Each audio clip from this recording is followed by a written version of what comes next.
દૂધ વધતું ભેંસ દૂધ ઓછું આપે એના ખીલા બદલવાથી ભેંસનું દૂધ વધતું આવનારા દિવસોમાં સરકારને કહીએ છે મંત્રીઓ બદલવાથી અમારો કોઈ વિકાસ થવાનો નથી 2027 માં અમે સરકાર બદલી દેવાના છે બદલી દેશું ને આપણે તૈયાર છો બધા ત્યારે આ સરકારને ખબર પડશે કે સરકાર બદલવા વાળા આવી ગયા છે ત્યારે સાથીઓ વધારે વાતો નથી કરતા હજુ આપણે અહીંથી રેલીનું પ્રસ્થાન કરવાનું છે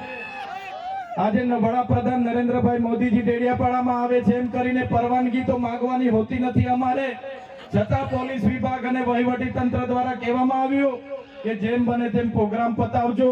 ત્યારે એમને કહેવા માંગીએ છીએ અમારો જે વડાપ્રધાનનો કાર્યક્રમ છે એમાં આગળ કીધું એમ પોલીસ 7000 છે આંગણવાડી કર્મચારીઓ આ લાભાર્થી તે લાભાર્થી કરીને ભીડ કરશો પણ આ ઓરિજિનલ આદિવાસીઓની ભીડ જોઈ લો એ જ અમારી તાકાત છે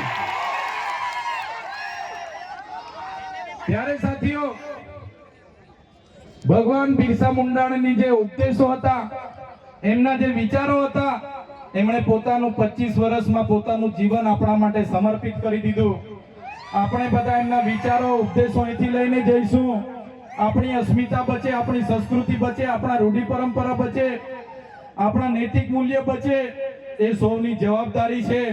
સાથે સાથે ઘણા યુવા વર્ગ અહીંથી મને સાંભળે છે એ યુવા વર્ગને પણ હું અપીલ કરું છું તમારો આ સમય તમારો કેરિયર બનાવવાનો છે વ્યસન અને ફેશનને હાલ પૂરતા સાઈડ પર મૂકી દેજો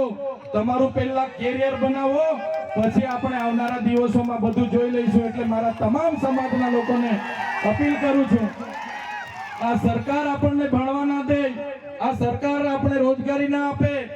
છતાં આપણે બધાએ સાથે મળીને આવનારા દિવસોમાં આપણા સમાજને દિશા આપવાનું કામ કરવાનું છે ત્યારે યુવાનો આ વાતને પણ ધ્યાનમાં રાખે અને બધા જ આપણે આપણી ભગવાન બિરસા મુંડાની જે પ્રતિમા છે ત્યાં ફૂલહાર કરવા માટે રેલી સ્વરૂપે જવાનું છે ત્યારે બધા જ લોકો વડીલો માતા બહેનો બધા જ લોકો આ સાંસ્કૃતિક કાર્યક્રમોમાં ઢોલ નગારા વાજિત્રો સાથે સહભાગી બનો અને આ આપણી રેલીનો કાર્યક્રમનો હવે શરૂઆત કરીએ જય આદિવાસી જય જોહાર।